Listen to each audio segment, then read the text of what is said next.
said animals were his friends. Now back here in this garden, he said he had a big problem with gophers.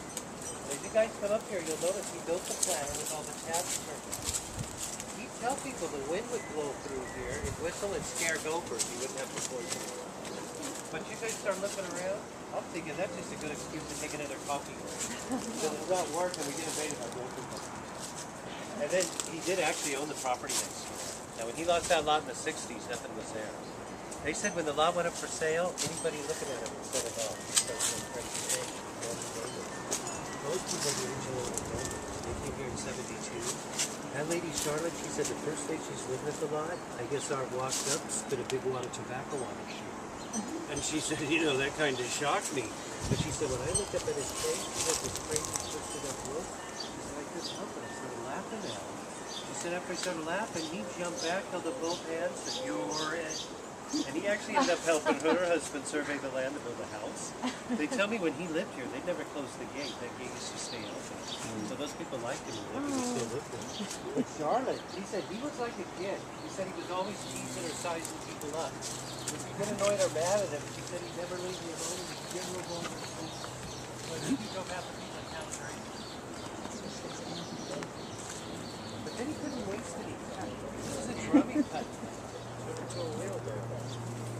But you know, that's what's funny about this place. For a guy that couldn't waste anything, this looks like the only thing he wasted on the whole property. This is what's left of his original house. He built and lived in this when he first came here in 28. We have a picture of this taken in 1931 when it's in one piece. There's actually a front entrance on this end. It had a living room about where the tree is. That's the kitchen floor. That kitchen sink used to sit up in the kitchen. The only room really left is there for bedrooms. And you know, I talked to a lot of these old timers. Art, he'd always talk about a woman. He said her name was Gloria. He'd tell people this lady Gloria was the love of his life. He said him and Gloria came here in 28 from San Francisco. She didn't like it here, it was the boonies. But he'd also say Gloria took as many coffee breaks as he did, was always cheating around on him. And he told the neighbor Charlotte, Gloria and her mother cleaned out his bank account one day, left, never came back. Art said that's when he lost it, started building Nitt Witt Ridge after Gloria left him. Now we're hearing stories the tree hit this in the 60s. What's funny, beyond the wall of the bedroom, his bed and mattress still sit up there rotting away. A couple of years ago in the bottom section, we found 3 women's shoes. They're unassuming with their high heels. And I walked a lot of people through here. He let in 99% of them. They remember seeing the 2-seated outhouse. He'd take people in the kitchen, but he didn't seem to bring people back here and talk about this place.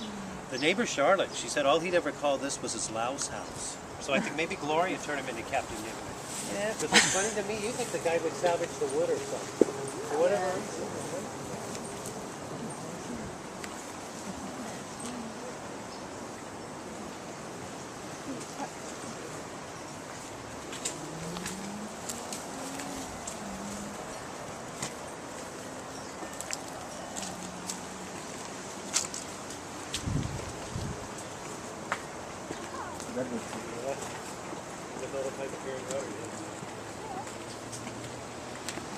With all the pipes carrying water, you have a little drinking fountain here and there.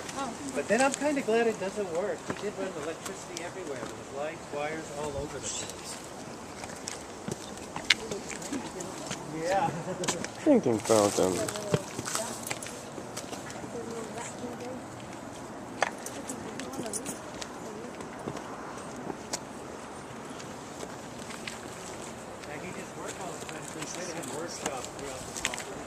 Here's the roof. That's an old spray Indian here. There's a gas pump. And he would have electricity flow his water back here. Now we do think in the 60s a tree had fallen and knocked the wall down back here.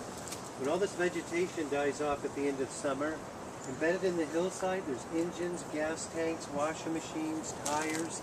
That's probably what's behind all the walls. And these people, they tell me he was the garbage man for 30 years and he'd never go to the dump. They said 3 or 4 times a day he'd just pick up our trash and dump it here. So the longer I'm here, I'm thinking it's just a big landfill covered with rocks. I like to build and drive. Yeah, he had a couple of them. There's another one by the redwood on top.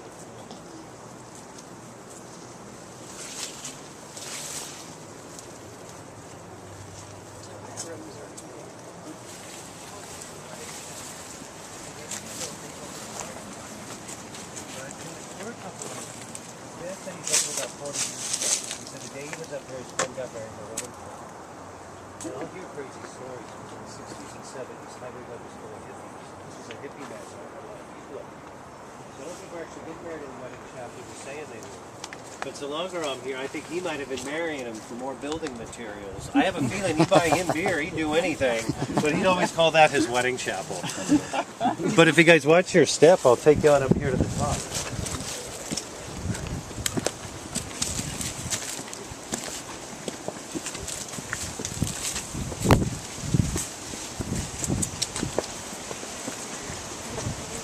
Neat arch right there. Oh, sorry. Go ahead.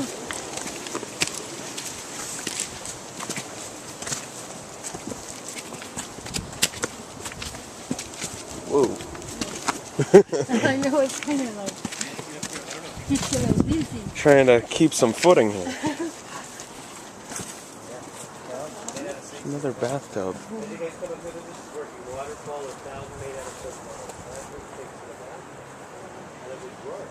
But then you look at this. I think this is actually a bird bath. Look, thanks to you coming off this valve.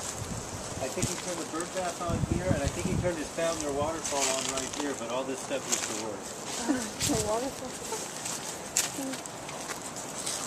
There's a flowers that grow around here. It's kind of neat. Yeah, I'm the first property. Can you imagine what it's worth Whoa. now? Yeah, I have no idea. Now you guys see this pillar? That thing up there is a washing machine agitator. He said he could get that to spin, put a light bulb up there, and this would be the light. This was also part of an arch. He had an arch that went from pillar to pillar. This arch is over the secret how he bring everything heavy up here by himself. He used to have a driveway to connect. I'm sorry. This driveway washed out, but in this time he'd drive a 2.5-ton truck down here and load everything up here, and he seemed to make slides out of corrugated metal.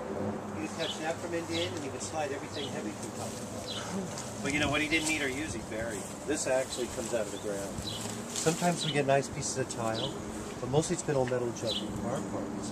And back in '95, a man drilled up here. For 20 feet below us, they hit layers of junk until they hit groundwater. So the whole pad, even beyond the fence, is a 20-foot landfill. And I think he had to compact it. It didn't really move. The big problem is where the stairs have failed. That's where we get a lot of erosion. Looks like at one time he had a series of stairways on the property he used for the drainage system.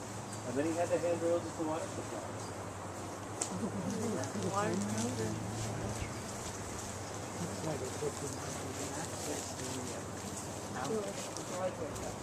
Yeah.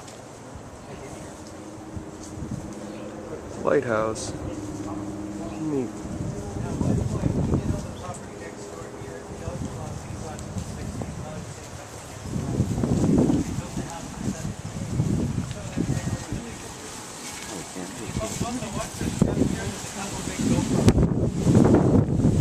Oh, I stepped in a gopher hole then.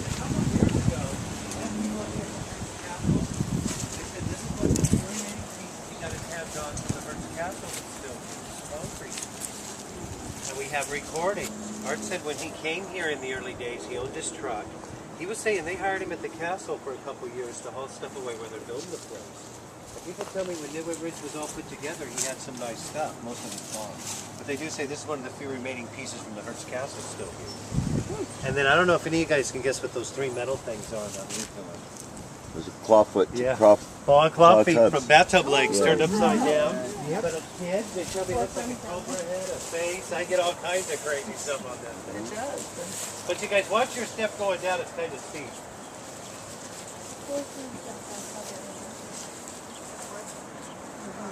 Now, what we think happened to him, we think Art fell down up here in 1962. He said he was hurt and had a doctor bill of $500. There's another gopher hole. All the money goes down in town and pays